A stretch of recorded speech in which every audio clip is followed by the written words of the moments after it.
So this recipe is a really great way to use every part of the turkey, even after you're done eating on Thanksgiving Day. Starting off, I have leftover turkey. This is actually chicken. I also have some rice here. My family is Chinese and we tend to also eat rice in addition to stuffing and all the typical fixings of Thanksgiving. But basically we are going to use the turkey and rice to make a turkey porridge using the bones and some leftover meat. I'm gonna use about 6 cups of water. I'll let this boil, and once it's done, I'm just gonna put in some of the chicken with the bones. All right, so now I'm gonna just go ahead and separate the bones from the meat. These still have a little bit of meat on them, that's good. The water is boiling now, so I'm just gonna go ahead and add our chicken bones to the water. And we're just gonna wait and let it boil until the water gets cloudy.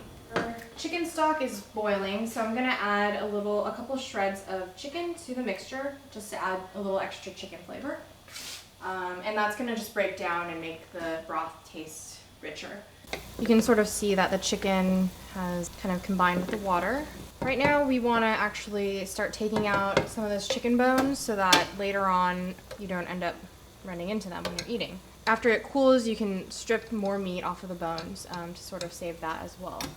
So my dad usually cooks this porridge at night. It's kind of a nice way to keep the house warm, and it also makes a really awesome breakfast. Okay, so now that this has become a little richer, I'm gonna add some rice.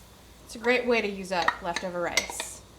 And you kind of have to watch it to make sure the rice doesn't stick to the bottom of the pan. So just make sure you stir it on occasion, and this will basically thicken up as it cooks. You may need to add a little bit of salt to the mixture, and that gives it a little more flavor as well.